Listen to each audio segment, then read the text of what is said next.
This is Rick Rule, and in this video I want to talk about what network marketing is and some of what it is not. Many people have an opinion on network marketing, but I have found that a lot of it is based on incomplete knowledge or a bad experience, theirs or someone else's, where they weren't trained to do it the correct way. In this short video, I'm only going to highlight some of the major features. Now, is network marketing perfect? No. But it's better than any other way I know of for the average person to become successful. All I ask is that you have an open mind to what I'm about to share with you.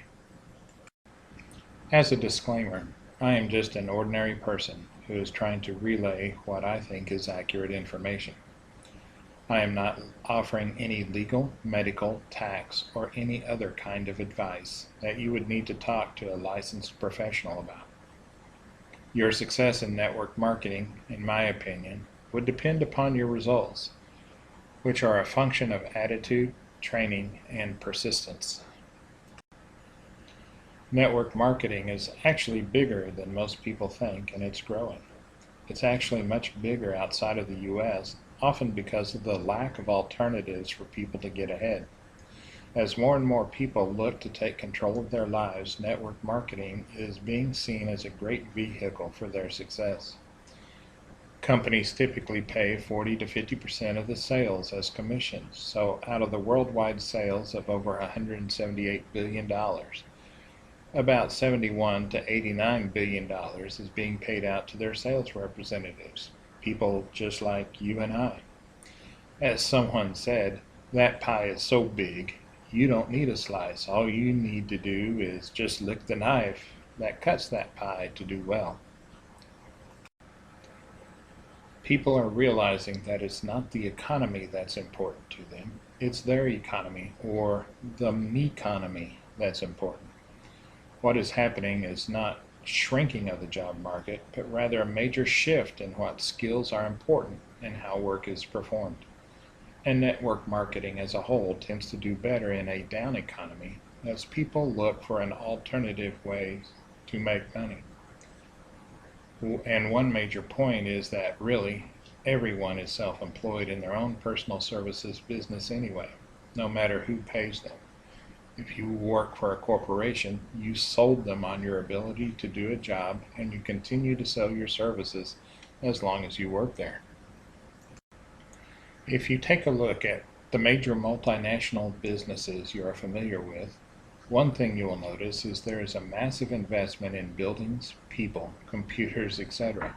In network marketing, you can build a large multinational business from your own home with little more than a computer and a phone. If you are working on it part-time, you can build it in the pockets of the time that you have. I know a guy who made phone calls during his lunch break until his network marketing income exceeded his job salary. His co-workers used to tease him with, "Can you hear me now?" which was a catchphrase from a contemporary commercial. His response to them after he quit was, "Can you see me now?" Also, modern companies usually do all the inventory and shipping. Customers can order with a website and you get credit.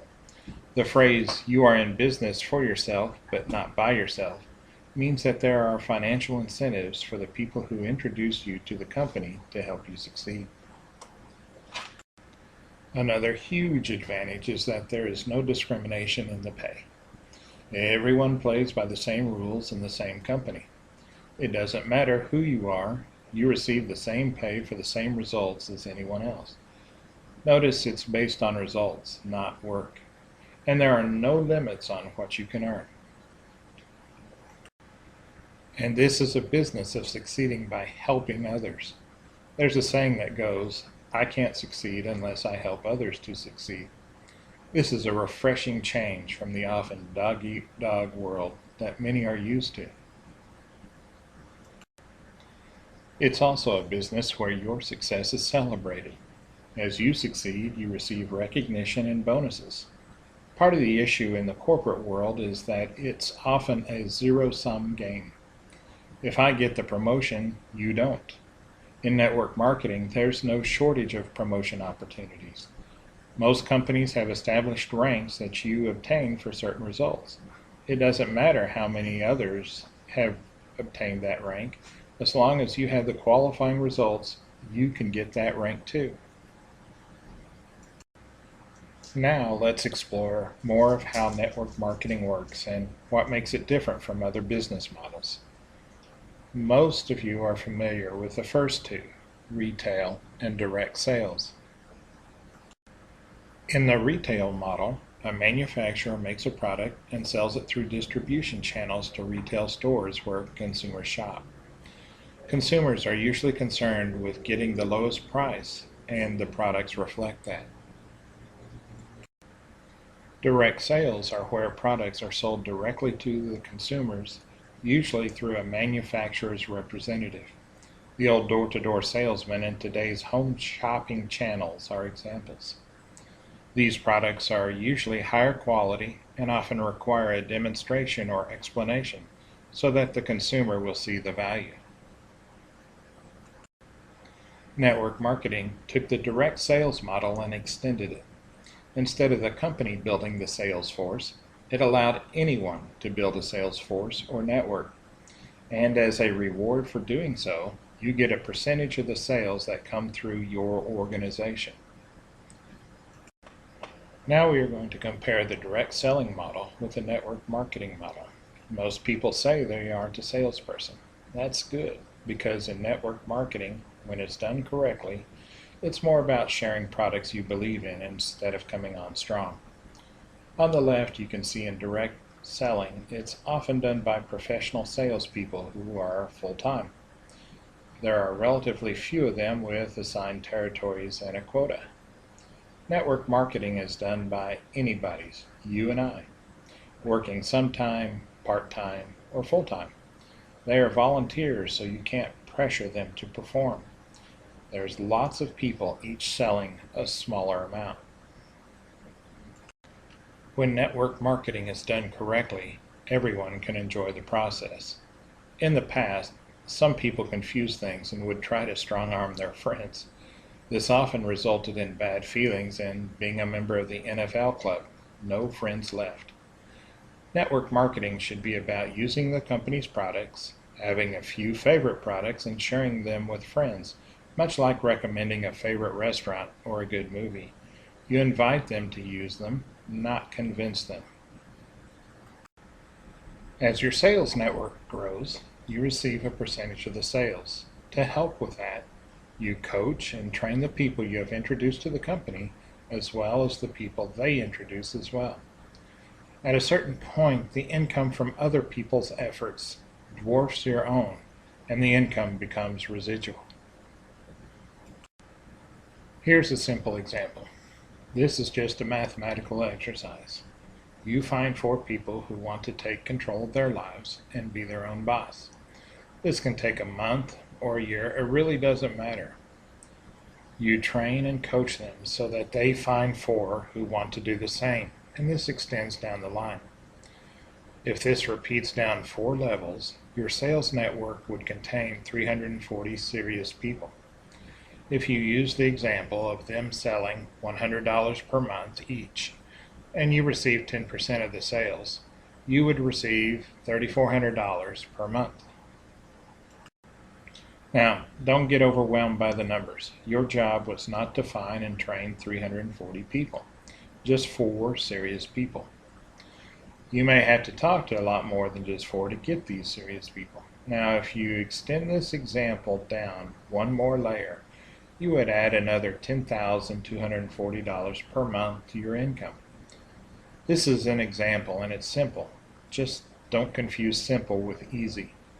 It can take a fair amount of time and effort to do this, but let's face it, working in a job and barely getting by is hard work too.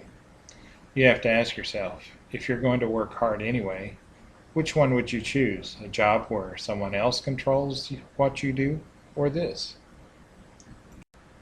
Time leverage is a secret of the wealthy. In network marketing, everyone has their own business, and no one works harder than the owner of the business.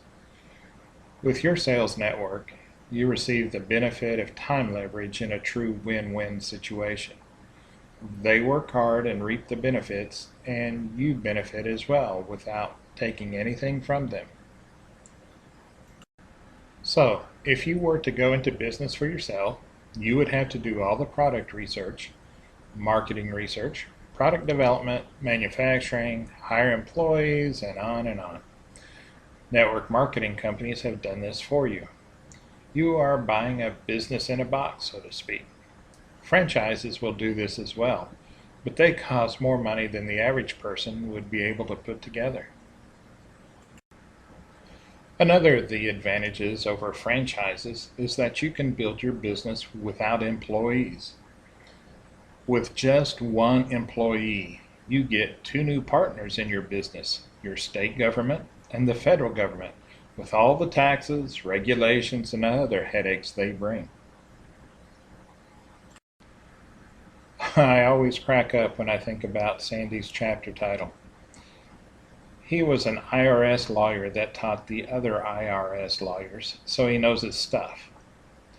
I would highly recommend getting the latest version of his book and talking with your CPA. With simple documentation, you can convert many day-to-day expenses into business expenses. Just make sure you follow the rules. Now, as you become successful in your business, there's a fair number of intangible benefits that are too many to name them all. Some of the major ones are an increase in self-confidence, the ability to relate better with others, and the ability to get experiences that you wouldn't have gotten otherwise. These tend to improve the non-business aspects of your life as well. Many people call it a paid self-improvement program. So, with our reality check, have I shown you something new about network marketing that you didn't know before? Can you see how network marketing is one of the best opportunities for the average person? Can you see how it harnesses residual income and leverage to provide large returns? Would you like to know more about network marketing?